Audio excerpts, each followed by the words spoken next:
Welcome to another segment of our Article 5 primer, What is the Role of Congress in an Article 5 Convention? I'm Vickie Deppe, and I'm the editor of the State Legislators Article 5 Caucus newsletter.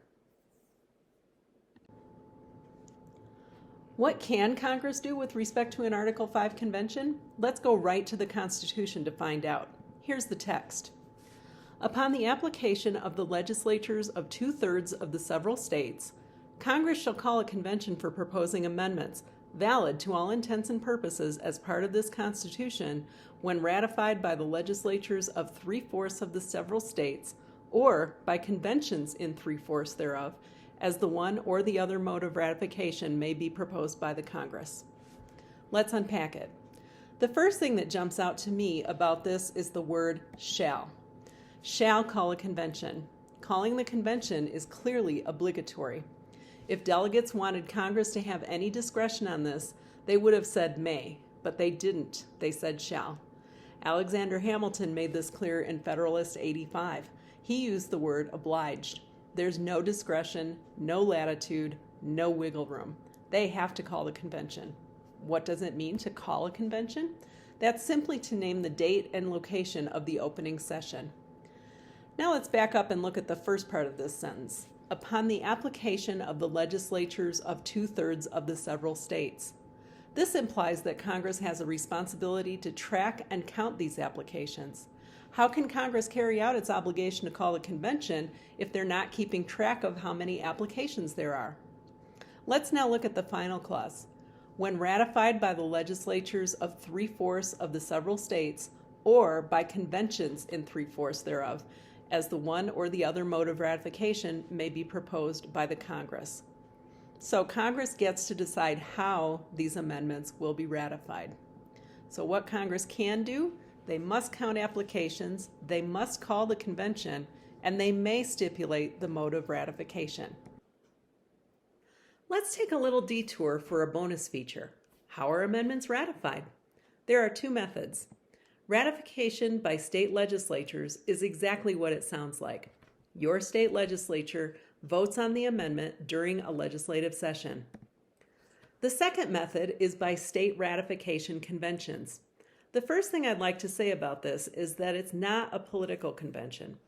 I want to emphasize that because in my experience, some of the apprehension surrounding Article 5 conventions is because when people hear the word convention, they think about the Democratic National Convention or the Republican National Convention and the crazy hats and the protesters, and they think, oh my goodness, no.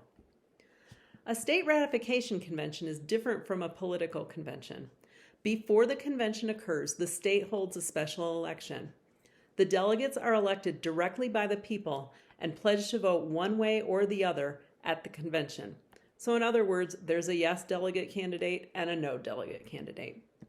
The delegates who won in the special election show up for the convention, and then they vote the way they said they would.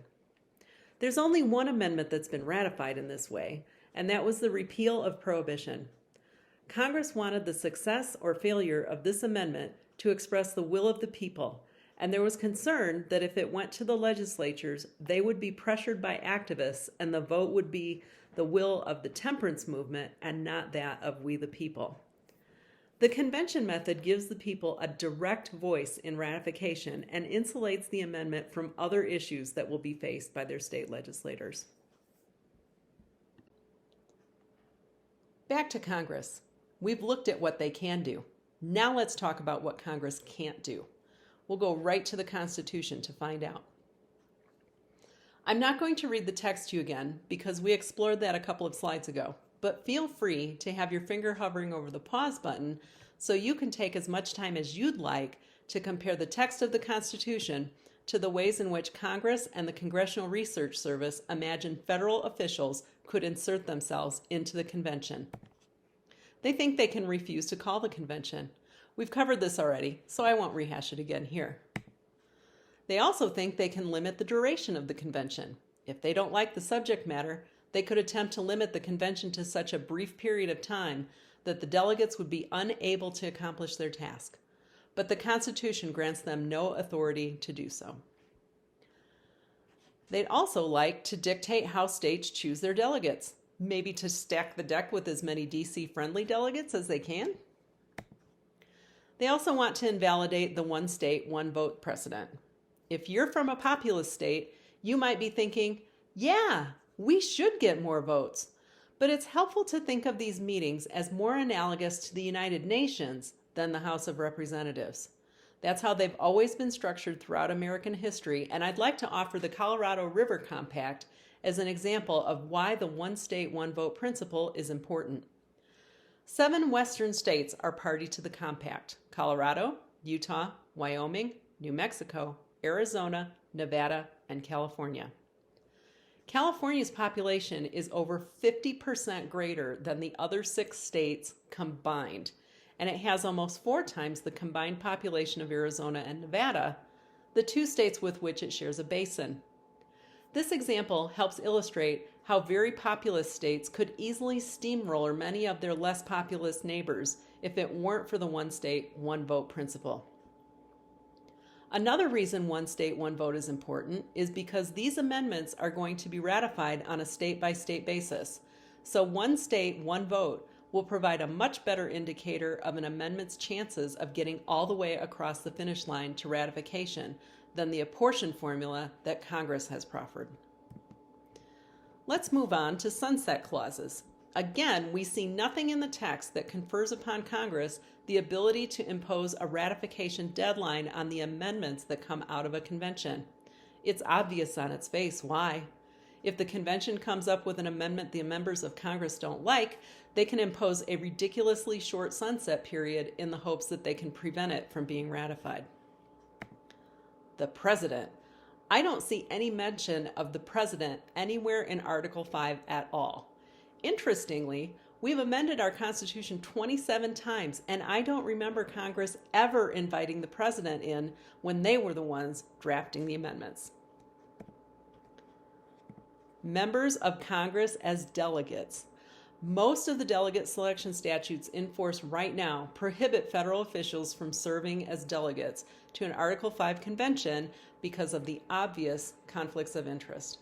Congress would like to change that. Does the text give them the authority? No. All of these hypotheses are absurd on their face. It's very clear from the records of the Constitutional Convention and other primary sources that the Article 5 convention was included in the Constitution for the very purpose of giving the states a way to sidestep Congress. It's understandable that they want to insinuate themselves as much as they can, but it's also clear that they have no constitutional authority to do so. So, what is the role of Congress in an Article 5 convention? They must count applications. They must call the convention. And they may stipulate the mode of ratification if they choose. Then the states take it from there.